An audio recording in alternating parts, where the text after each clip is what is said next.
नमस्कार दोस्तों, एक नई लर्निंग के साथ हाजिर हूँ और आज की इस स्टॉक स्पेसिफिक लर्निंग में हम चर्चा करेंगे स्टार्टिंग से चार्ट से। चार्ट में इसलिए मैं स्टार्ट कर रहा हूँ क्योंकि कुछ रीजंस हैं उसमें समझने वाली बात। और जो अक्सर कहते हैं कि हमें तो काफ़ी ज़्यादा लॉस हो गया, ऐसा क्यों होता है, किस कारण होता है। कई बार लोग कहते हैं कि ट्रैप में फंस गए। यहाँ पे देखिए, मैं 1 साल की चार्ट की बात कर रहा हूँ। अभी मैं आज लर्निंग कर रहा हूँ तो आज तक की चार्ट होगा। यहाँ पे देखिए मार्केट में हुआ क्या। एक पोजीशन को ये देखते हैं और दूसरी देखिए ये एक गहराई वाली सिचुएशंस ये बनी। दूसरी गहराई की सिचुएशंस यहाँ बनाने के कगार पे चल रही है। ये तीसरी गहराई की बात कर रहा हूँ फिलहाल। इससे पहले भी 2 बार गहराई बना चुकी है। ये हैट्रिक चांस लगाने की प्रयास में लगाने के बाद भी मार्केट ने ऊंचाइयों पे गई। ऐसा नहीं हुआ जो मार्केट सीधे के सीधे सब के सब प्रॉफिट बुकिंग में लगे हुए थे। जो यहाँ पे आकर के खरीद रहे थे पेनी की बेसिस पे। ट्रेंडिंग क्या होता है और मार्केट की स्ट्रेटजी क्या होती है? यहाँ पे आकर के थोड़ा-थोड़ा करके बेचना, यदि कोई स्टॉक पीक पे हो और जब बॉटम पे हो, तो थोड़ा-थोड़ा करके खरीदना। वही लोग करते हैं और जिन लोगों ने इन तरह के स्ट्रेटजी को यूज़ किया, उनके लिए क्या बना? काफ़ी फ़ायदेमंद। अब ये कहते हैं कि अच्छा यहाँ पे कैसे पता चला? तो मैं इसके लिए कोई पता नहीं, आपको ये नहीं कहता हूँ कि आपको टेक्निकल एनालिसिस करना चाहिए। सिंपल सी रूल है मार्केट की लेकर के, भले ही आप स्टॉक मार्केट में हो या खुद की कोई पर्सनल बिज़नेस करते हो। यदि आप स्टॉक मार्केट में हो तो ये समझना ज़रूरी है कि आप एक बिज़नेस करते हैं। उस बिज़नेस में आपका इंटरेस्ट है। जब आप बिज़नेस करते हैं तो आपकी समझ में आती है और हमारी समझ में आती है कि अच्छा, जब प्रॉफ़िट हमारे हाथ में था, तो हमने बेचा क्यों नहीं?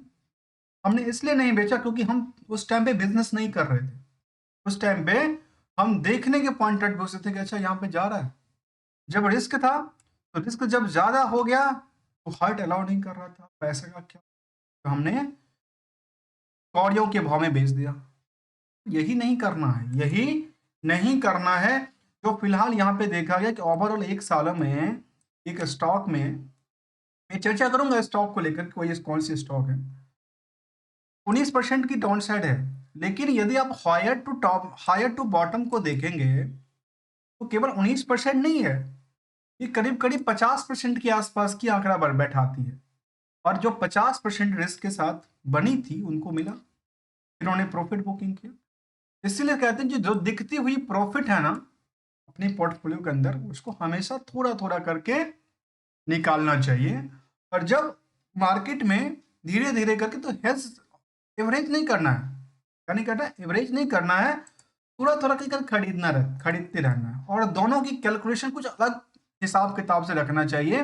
दोनों को हम लोग क्या करते हैं, मिक्स कर देते हैं और एवरेज पे चले जाते हैं। चलिए, कंपनी का नाम है Birla sugar, Awadh sugar and energy limited, जो 2015 में कंपनी बनी थी। कंपनी का मेन काम था शुगर मिल, डिस्टिलरीज का काम, cogeneration power plants and the जो कि अलग-अलग इन तीनों चीज़ों में ऑब्वियसली जितनी भी कंपनियाँ होती है शुगर मिल वाली, शुगर कंपनी के बाद तो ये तीनों तरह के काम-काज करती है थोड़ा बहुत, क्योंकि अपनी फैक्ट्री के एनर्जी को लेकर के अपनी फैक्ट्री में यूज़ के लिए उनका वेस्ट से वो एनर्जी बनाते हैं, इलेक्ट्रिसिटी जनरेट करता है। आइए समझने के प्रयास करते हैं इसकी मार्केट स्ट्रेटजी को।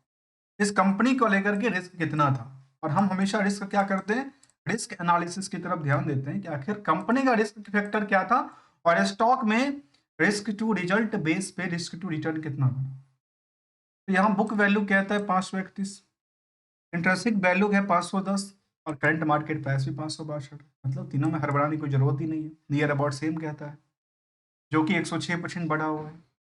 अब आते हैं सवाल दूसरा, जो आती है स्टॉक कंपनी में, इस प्रॉपरली कंपनी में कितने की निवेशकों का इंटरेस्ट बना हुआ है।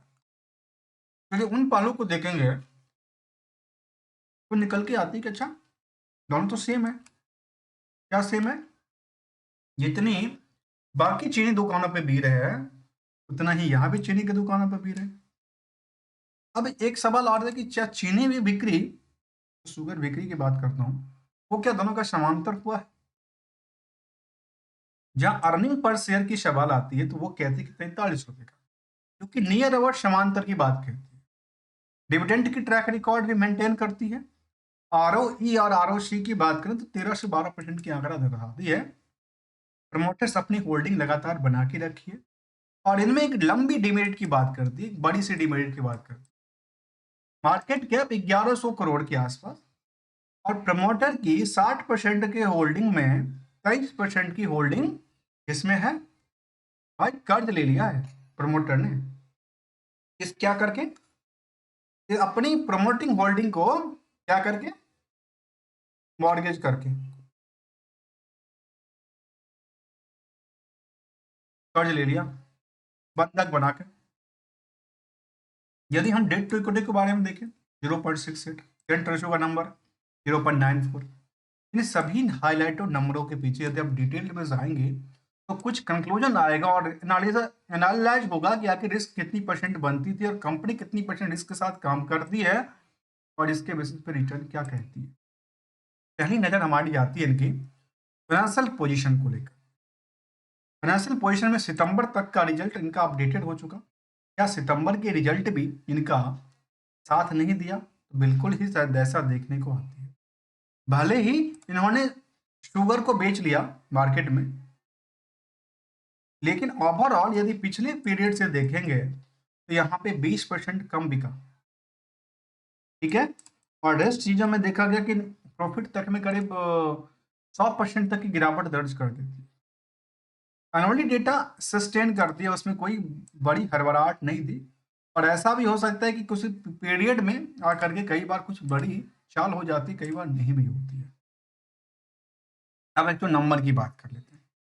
कंपनी के नंबर में देखें तो कंपनी पूरे साल में, बड़े क्वार्टर में 632 करोड़ की सेल करती है, जो कि पिछले पीरियड से गिरावट थी, उससे पिछले से गिरावट थी और पिछले से भी गिरावट, और इसमें ये कह सकते हैं कि एक रेजिस्टेंस और सपोर्ट के आसपास लगी बनी बनी है। प्रॉफिटेबिलिटी कंपनी में कुछ नहीं बनाई।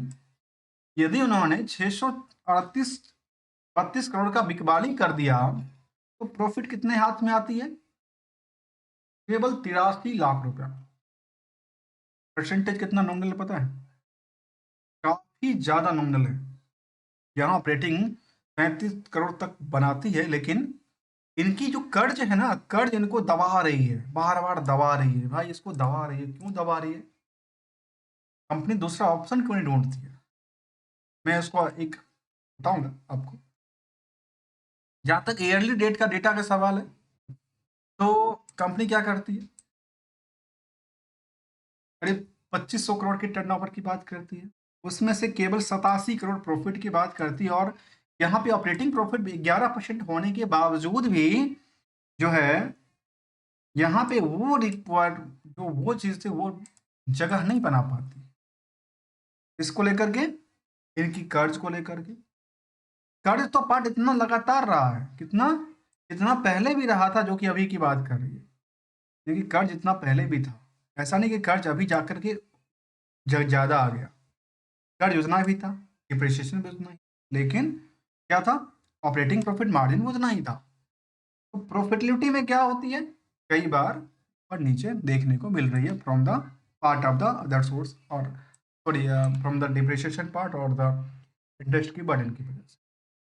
रिस्क इम्पैक्ट को देखें तो केवल 6 दिन के रिस्क की बात कर रही है, और 6 दिन के रिस्क को लेकर के यदि आप इनको देखेंगे बैलेंस शीट को, तो सितंबर तक का जब डेटा सामने आता है तो ये समझ में आता है कि कंपनी अच्छी परफॉर्मेंस कर रही है फिलहाल। क्यों? क्योंकि यहाँ पे अपनी लायबिलिटीज को, जो कर्ज था, वो क्या कर रही है, पे आउट कर रही है।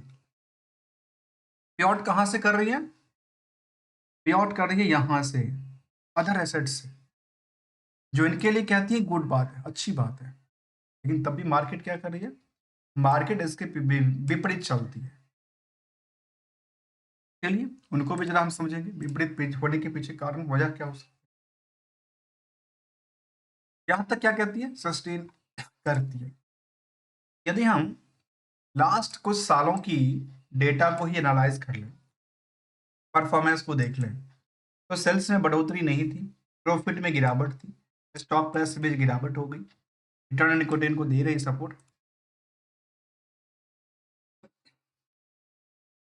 लेकिन यदि निवेशकों का इंटरेस्ट को जागृत करें तो कंपनी में क्या है, एफआईआई ने यहाँ पे अपनी पोजीशन को क्या कर रही है, बढ़ाने में व्यस्त है, और डीआई अपनी पोजीशन से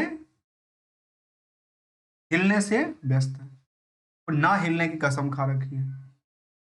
और प्रमोट इसके अलावा जो पब्लिक होल्डिंग थी वो भी नियर अबाउट उतने के आसपास रहा है, और निवेशकों का नंबर देखेंगे करीब घट गई है। क्यों? क्योंकि एफआईआई ने यहां से अपनी पोजीशन को बना लिया सितंबर महीने में। तो यहाँ पे जो देखने को मिली, ऐसा इस टाइम फ्रेम के अंदर की बात करें, सॉरी फॉर दिस, यदि मैं पिछले 1 साल 6 महीने की ट्रेंडिंग की बात करें तो यहाँ पे कहाँ पे आकर बिकवाली होती है, इस ट्रेंडिंग में बिकवाली हो रही होगी, तो एफआई ने बैठ के खरीद लिया, पोजीशन बनाया, आगे चल के प्रॉफिट बुकिंग करेगी। तो ऐसा अभी दिख रहा होगा प्रॉफिट बुकिंग का चाल। यदि पीयर्स को कंपेयर करें तो एडीआई प्रीडी है, बलरामपुर है, इसके अलावा श्रीलंका शुगर है, त्रिवेणी इंजीनियरिंग इंडस्ट्रीज जैसे कंपनी है, और यहाँ पे अवध शुगर भी शामिल है। इसमें अभी सभी कंपनियों के कंपैरिजन टू नियर अबाउट यहाँ पे जो भीड़ का आंकड़ा था वो उतना ही है जो कि कुछ और कंपनियों के आंकड़ा के, कुछ कंपनियों को छोड़कर। एनालाइज की बात कहती है, कुछ अच्छी बातें थी, कुछ अच्छी बातें नहीं भी थी। उन दोनों पहलों को देखकर देखा जा सकता है। इन पहलों को हम क्या करें, तो ये कह सकते हैं कि फंडामेंटली में बहुत बड़ा गैप तो नहीं था, हाँ सस्टेन कर रही है। जब सस्टेन करे तो फिर चार्ट में गिरावट क्यों थी, क्योंकि हमने देखा कि एफआईआई ने लास्ट मोमेंट में पोजीशन बनाई थी, और हो सकता है मार्केट में दोबारा इन्होंने पोजीशन को क्या किया, प्रॉफिट बुकिंग के लिए ले गया, जिसकी वजह से मार्केट में सेंटीमेंट बिगड़ गया। और वैसे भी जब यहाँ से मार्केट में क्या लगता है, अभी लास्ट कुछ महीनों में लगातार एफआई यहाँ से अपनी पोजीशन निकालने में लगा है, अर्थात प्रॉफिट बुकिंग करने में लगा है। जहाँ तक कंपनी का कुछ और चीज़ों पर हम ध्यान दें, जहाँ पे शुगर इंडस्ट्रीज के अंदर बीएसई स्मॉल कैप की कंपनियां रही है, वॉल्यूम कितनी आती है देख लीजिए, वॉल्यूम आती है 20, 21, 22, 23 के आसपास वॉल्यूम आती है पूरे मार्केट में। मतलब बाकी लोग यहाँ पे बेचने के लिए रेडी नहीं है, इंटरेस्टेड नहीं है। लेकिन कंपनी अपने निवेशकों के बारे में हमेशा हित सोचती है। 2022 में, 23 में, 24 में 10-10 रुपए की डिविडेंड देती है। और यहाँ तक यदि स्टैंडअलोन डेटा के बेसिस पे चर्चा करेंगे तो भले ही रिवेन्यू गिरती है, इसमें सब में गिरावट दर्ज करती है, इसीलिए ऐसा नहीं कि 24 उन्होंने नहीं दिया डिविडेंड की बात, वहां भी उन्होंने दिया है। और कुछ सालों की डेटाबेस में यदि 2 साल से पहले देखें तो नहीं दिया है, नहीं के मुताबिक रिटर्न दिया है अगर टाइम फ्रेम की बात करूं तो। लेकिन दोस्तों मैंने क्या कहा स्टार्टिंग में, एक गोल्डन रूल को हमेशा डिस्कस करके रखना चाहिए। क्यों? जहां भी लिया उसको जीरो मान करके, जब भी नीचे जाता है और अपनी रिस्क के हाथ से निकलता नजर आता है तो एसएल करके निकलना चाहिए। और इसमें एक परसेंटेज फिक्स करना चाहिए। हमारी पूरे के पूरे कैपिटल हमारे पास कितने हैं हाथ में, पूरे कैपिटल हमारे पास कितने हैं, पूरे हाथ में कितने हैं, और हमारे पास आज इस स्टॉक को लेकर के रिस्क फैक्टर कितने कहती है। और जब प्रॉफिट दिखती हो तो उसको बुक करते रहना चाहिए थोड़ा थोड़ा करके, जिससे कि वो ऑफसेट और एडजस्टमेंट होती रहती है।